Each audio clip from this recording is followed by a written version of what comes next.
નમસ્કાર, આપ જોઈ રહ્યા છો પ્લેગ્રાઉન્ડ ધી સ્પોર્ટ્સ શો અને હું છું જય શર્મા। તો ભારતીય ક્રિકેટ માટે આ રવિવાર બ્લેક સન્ડે સાબિત થયો, જ્યાં આપણી વિમેન્સ ટીમ નબળી રણનીતિના કારણે વર્લ્ડ કપની રેસમાંથી બહાર થઈ ગઈ, તો બીજી તરફ મેન્સ ટીમ આયર્લેન્ડ સામે શરમજનક રીતે સિરીઝ હારી ગઈ।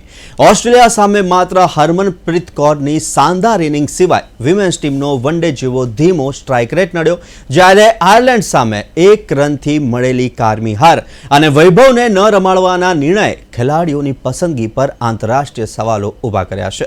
બંને ટીમોના આ નબળા પ્રદર્શનને લઈને આજે ભારતની ક્ષમતા, ટીમ સિલેક્શન અને તૈયારીઓની પોલ દુનિયા સામે ખુલી ગઈ છે, અને તે જ વિશે કરીશું ચર્ચા। અને આ ચર્ચા કરવા માટે આપણી સાથે સ્ટુડિયોમાં ઉપસ્થિત છે સ્પોર્ટ્સ એક્સપર્ટ અશોક મિસ્ત્રી। અશોકભાઈ, આપનું સ્વાગત છે। Thank you so much. અશોકભાઈ, રવિવારની બંને મેચ આપણે હાર્યા છીએ અને ખૂબ જ કહેવાય ને કે 1 રનથી હાર મેન્સની અંદર, જ્યારે વુમન્સનું એક નબળું પ્રદર્શન, તે વિશે કરીશું ચર્ચા, પરંતુ તે પહેલાં જોઈએ એક ખાસ રિપોર્ટ।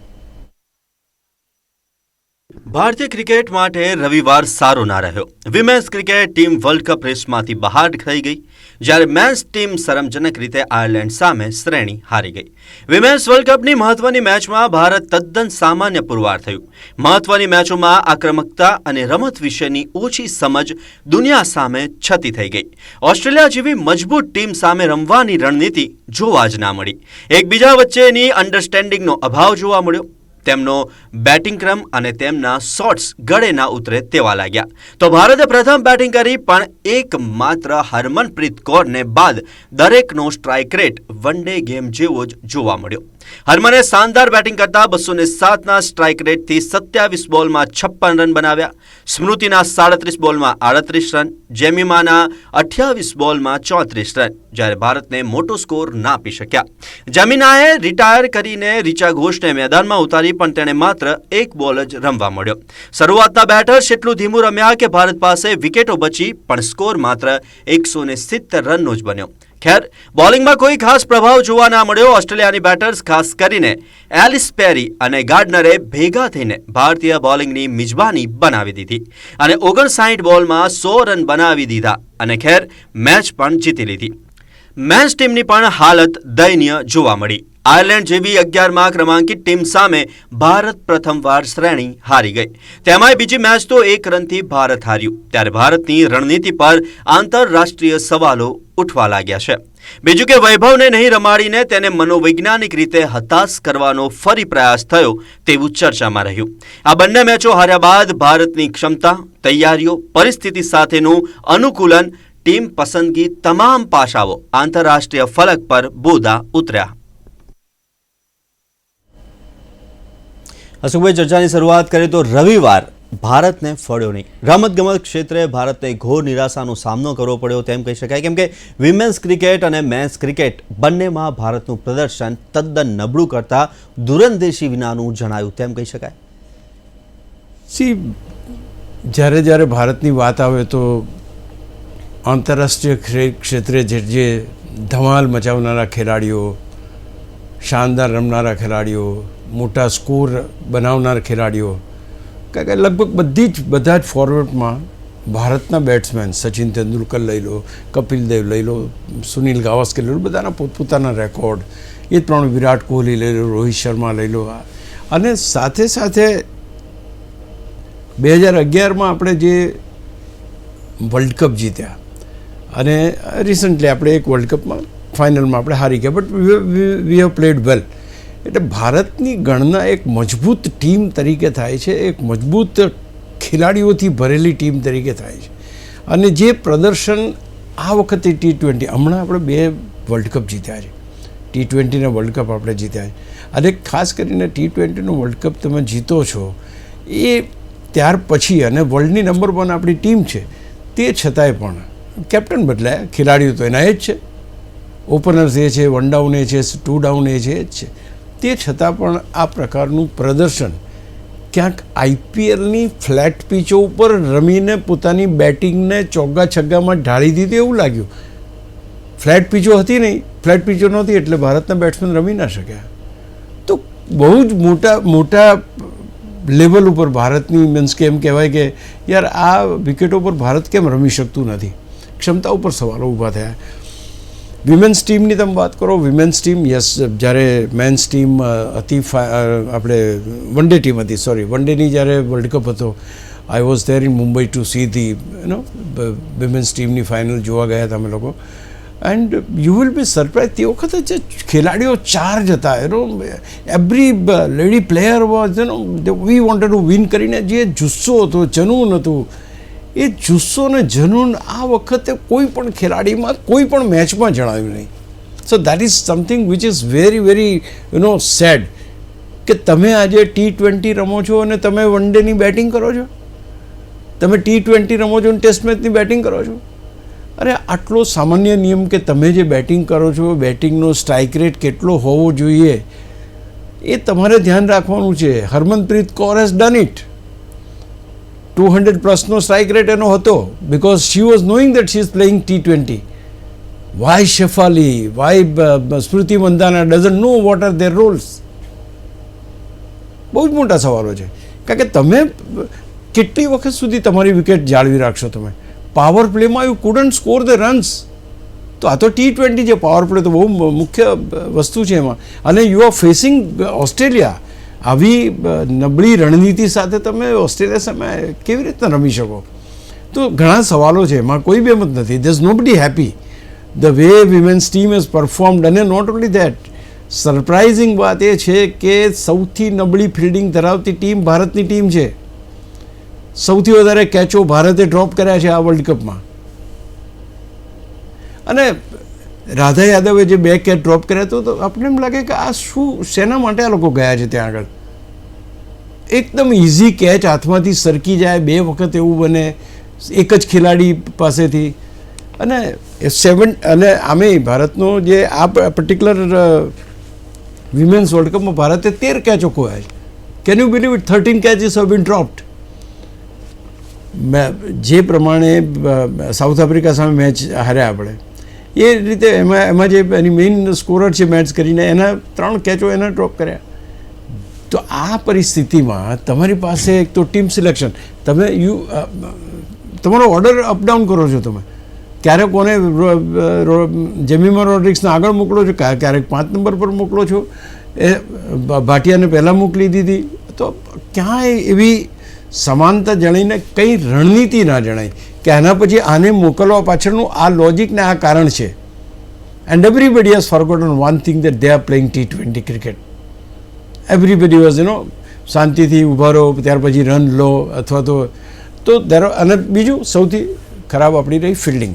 એટલે આ તમામ બાંગ્લાદેશની મેચ હતી. ઇનફેક્ટ બાંગ્લાદેશ સામે આપણે જીત્યા એ મેચ હું જોતો હતો ત્યારે એમ લાગ્યું કે this is the state of fielding of Indian team and we are aiming to win the world cup. તો ક્યાંક જે કોઈ Muzumdar we was a coach even in the one day world cup which they won, they will have to retrospect. જોવું પડશે એમને, વિચારવું પડશે કે આ શું થયું. કારણ કે ન બેટિંગ તમારી ચાલી, ન બેટિંગ પાવર ચાલ્યો, ન બેટિંગ કેવી રીતે કરવી છે એ ચાલ્યું. What we are going. તમે 6 ઓવર્સ તમને મળે છે, 6 ઓવર્સમાં તમે શું કરશો, કેટલો સ્કોર કરશો? હવે 25 બોલમાં 25 રન કરવાના હોય તો થઈ શકે, એમાં કોઈ બહુ મોટી વાત નથી. અને પેલા લોકો જુઓ, પેલા 2 જણા જે ફરી વળ્યા, એને 2 જણા 59 બોલમાં 100 રનની પાર્ટનરશિપ. એવા ધોયા છે ભારતના બોલરોને કે એની હદ નથી કોઈ. તો that is called T20 cricket. So yes, ઘણું દુઃખ થાય છે કારણ કે વિમેન્સ ક્રિકેટ પાસેથી આ વખતે અપેક્ષાઓ વધારે હતી, કારણ કે એમણે વન ડે વર્લ્ડ કપ જીતીને દુનિયાને એક સંદેશ મોકલ્યો હતો કે હા, અમે સારું ક્રિકેટ રમીએ છીએ. Everybody was something. આપણે એમ તો હતું કે ચલો આપણે સેમિફાઇનલમાં પહોંચીએ, કે આપણે સારામાં સારું પ્રદર્શન કરીને ફાઇનલ સુધી પહોંચીએ. વી કુડન્ટ ડુ ધેટ.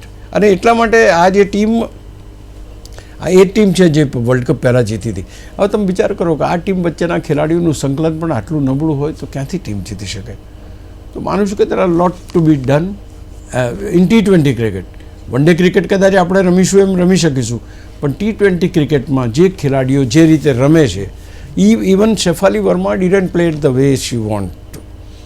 એમનું બી જે સ્ટ્રાઇક રેટ છે એ બી એકદમ 130નો કેવો છે.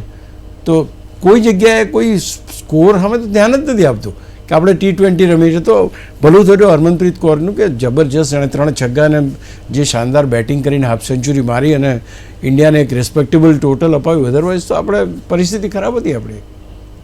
જી અશોકભાઈ, T20ની આપે વાત કરી, વિમેન્સ ટીમની પણ વાત કરી, કેવી સ્થિતિ હતી. તો T20 ક્રિકેટ અને તેના ઇન્ગ્રેડિયન્ટ ભારતીય વિમેન્સ ક્રિકેટ ટીમ ભૂલી ગઈ હોય તેવું લાગ્યું, કેમ કે કેપ્ટન હરમનપ્રીત કૌર સિવાય કોઈ પણ બેટર સારા સ્ટ્રાઇક રેટથી બેટિંગ ના કરી શક્યા. ખાસ કરીને સ્મૃતિ મંધાના પર સૌ કોઈની નજર હતી, પરંતુ સ્મૃતિ મંધાના વિકેટ બચાવીને રમવાના ચક્કરમાં ખૂબ સ્લો રમી, 37 બોલમાં 38 રન બનાવીને ધીમી ગતિ પડી. સેફાલી પણ ધીમું રમી. આ મોંઘું પડ્યું.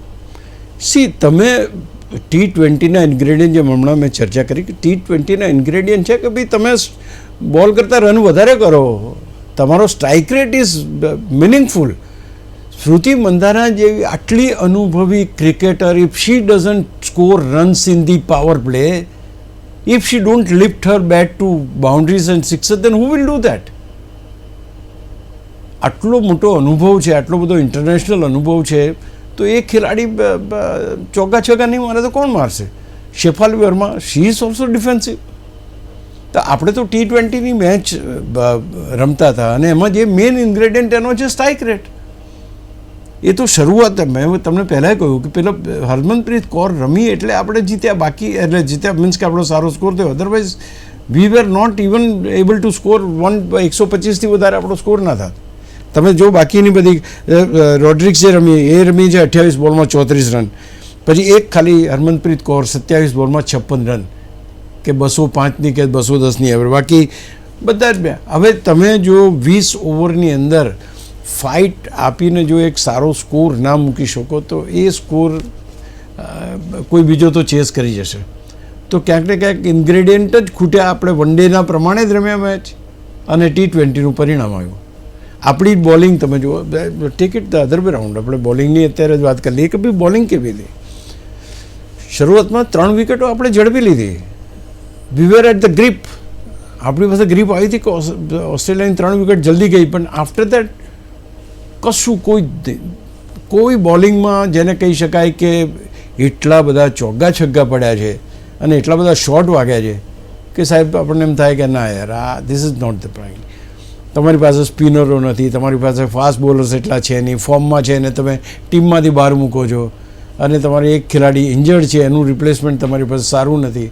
તો આ બધા ઇન્ગ્રેડિયન્ટ જે છે એ તો બહુ અગત્યના છે અને સૌથી મહત્ત્વનો ઇન્ગ્રેડિયન્ટ છે કે સ્કોર તમારો સારો, strike rate, which is A concern. નહીંતર આ ટીમ કરી શકે એવું નથી. અને સ્મૃતિ મંધાના અને Shafali, these are the 2 pillars of the Indian batting.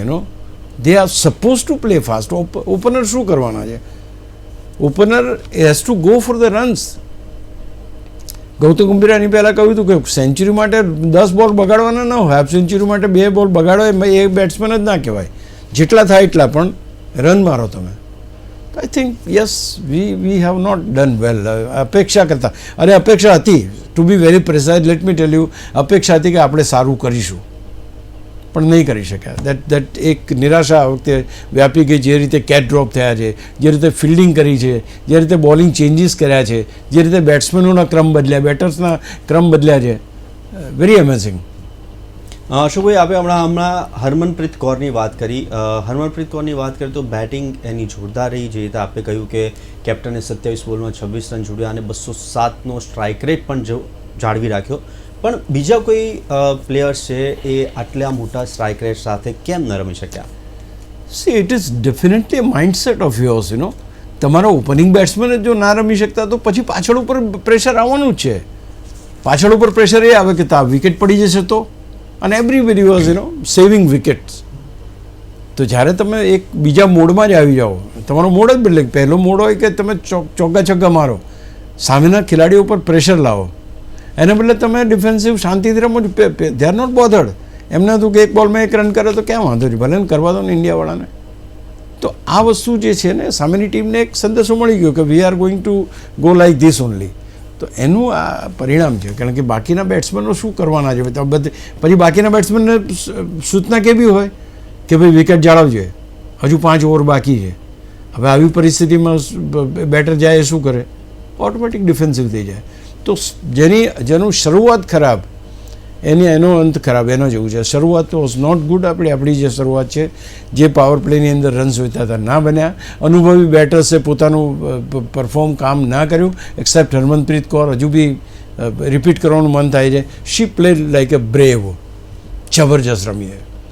I think that everybody should play the similar way. કારણ કે આ તો T20 ક્રિકેટ જ ચોગ્ગા છગ્ગાનું જ ભાઈ. અહીંયા કંઈ ઊભા રહો તમે અને 10 મિનિટે તમે 1 રન લો અને બીજી મિનિટે ચોગ્ગો મારો, એવું શક્ય નથી. You need to go fast. અશોકભાઈ, બોલિંગ ડિપાર્ટમેન્ટની વાત કરીએ, આપણે બેટિંગ ડિપાર્ટમેન્ટની વાત કરીએ. હવે ફિલ્ડિંગ ડિપાર્ટમેન્ટની વાત કરીએ તો ફિલ્ડિંગ સમગ્ર વર્લ્ડ કપ દરમિયાન નબળી રહી. આ ભારતને નડી ગયું તેમ કહી શકાય, કેમ કે બાંગ્લાદેશ સામે પણ આપણી જે વિમેન્સ ટીમ છે તેની ફિલ્ડિંગ નબળી જોવા મળી હતી. આ હારનું કારણ હોઈ શકે? તમે જ્યારે હારો ને એટલે એના કારણો 1000 મળવાના.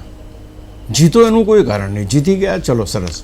But when you are losing, everything is going to be postmortem. તમારી બોલિંગ, તમારી ફિલ્ડિંગ, તમે આવા હમણાં જ મેં વાત કરી કે બાંગ્લાદેશ સામે કેચ, એક જ ખેલાડી 2 કેચ ખોવે, કોઈ જાતની સિરિયસનેસ નહીં, ચોગ્ગા એમનામ જાય. See, we are not talking about the intentions. કોઈના ઇન્ટેન્શન્સ કેચ છોડવાનો હોય નહીં, but where is the fielding? તમે પ્રેશર ત્યારે જ પુટ કરી શકો, સામેની ટીમ પર પ્રેશર ત્યારે જ લાવી શકો જ્યારે તમે કેચ કરો, વિકેટ લો. If you don't take the wicket then how they will be, એમને પ્રેશર ક્યાં આવવાનું? તે તો આ તો વાંધો નહીં, મારો રન તમે. તો આ જે કેપની જે મેં વાત કરી, સાઉથ આફ્રિકાની જે બેટર છે, 3 કેચ એના ખોયા તમે, અને પેલી એકલા હાથે મેચ જીતાડી ગઈ. સો ક્યાંક તો તમારે, અને 13 કેચ ડ્રોપ થયા છે ટોટલ તમે આપણે જોઈએ તો, અને 71%નો કેચ ડ્રોપનો રેશિયો છે આપણો. 71% કેચ આપણે કરીએ છીએ. તો હું માનું છું કે ધીસ ઇઝ વેરી હાઈ. અને અત્યારની આ વખતની વર્લ્ડ કપમાં વી આર ટોપિંગ. આપણે સૌથી ખરાબ ફિલ્ડિંગમાં છીએ આગળ. તો આઈ થિંક આ એના બોલર આટલી સારી, ધારો કે બોલિંગ સ્પીડ નથી બરાબર છે, પણ કેચ તો કરો તમે. કારણ કે તમે કેચ કરશો, વિકેટ મળશે તો જ ખેલાડીને નેક્સ્ટ બોલિંગ કરવાનો જુસ્સો આવશે.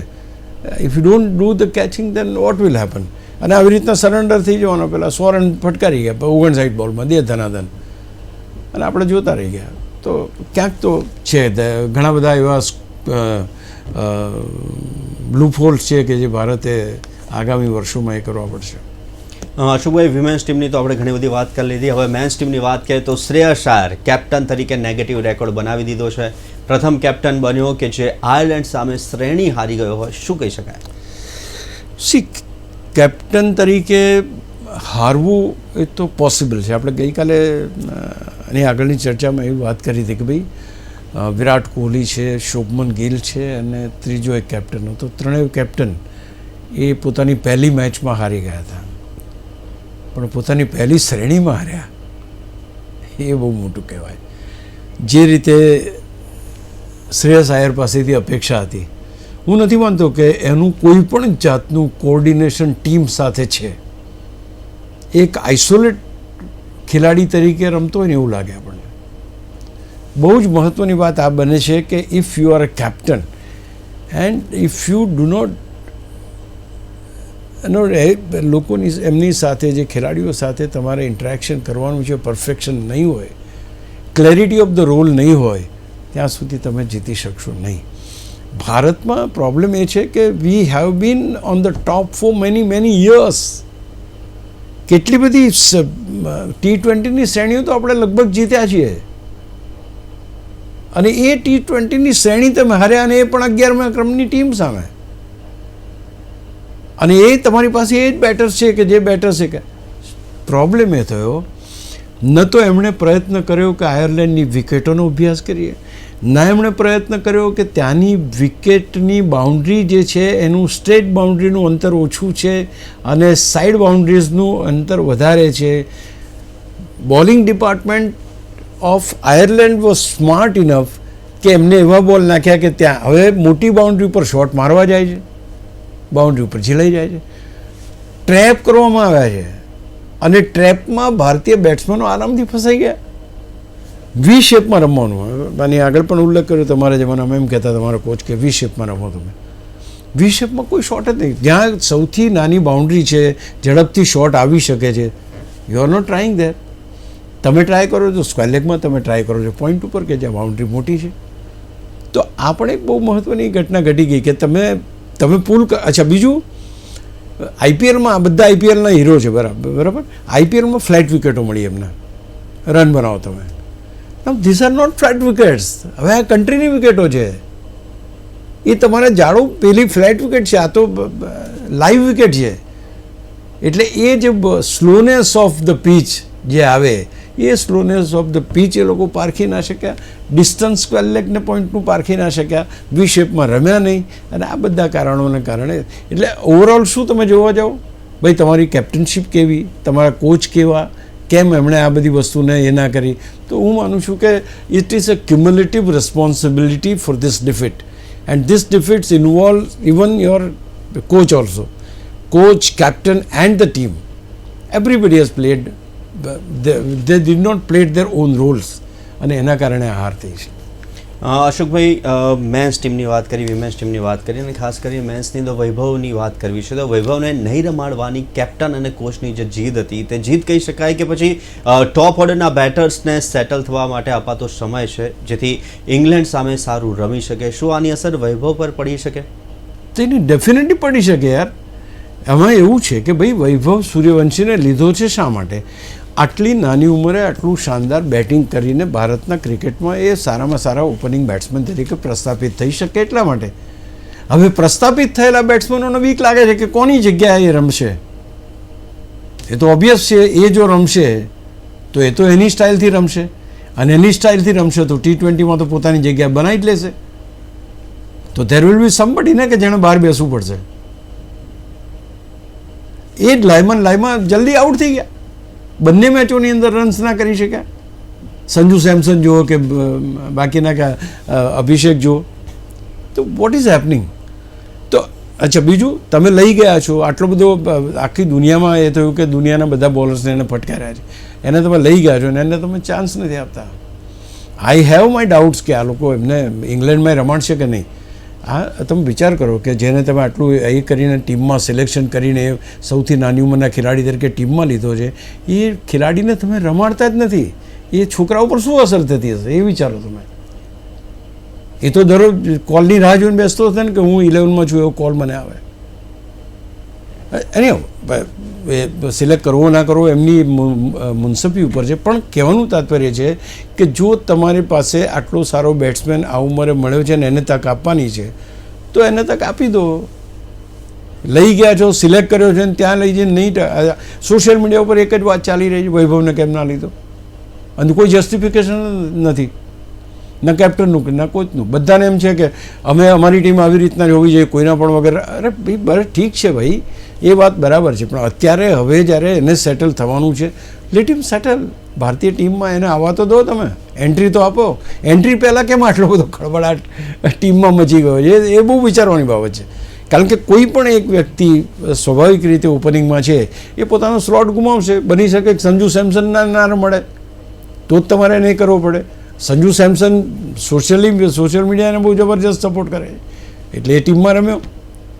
હવે તમે કાઢશો, કારણ કે સંજુ સેમસન એક જ વ્યક્તિ છે કે જેને તમે ડ્રોપ કરી શકો. એની બેટિંગ વિશે, ક્ષમતા વિશે કોઈ વાત નથી આમાં કે ભાઈ એ ખરાબ બેટર સારા બેટરની વાત નથી. હું જગ્યા થવાની વાત છે. તો એને બહાર બેસવું પડે, કારણ કે ઈશાન કિશન વિકેટકીપર તરીકે છે તમારી પાસે. તો આઈ થિંક બેમાંથી એકને એ કરીને વૈભવને તક આપવી જોઈએ. એવું તો ખેર હું માનું છું બધાની સાથે. લેટ્સ સી ક્યારે એને તક મળે. ઇંગ્લેન્ડ સામે હવે શું થાય જોઈએ. તો હાના ડબલ ડોઝમાં આજની ડિસ્કશન, અને આ ડિસ્કશન કરવા માટે અશોકભાઈ અમારી સાથે ઉપસ્થિત રહ્યા, તે બદલ ખૂબ ખૂબ આભાર. Thank you.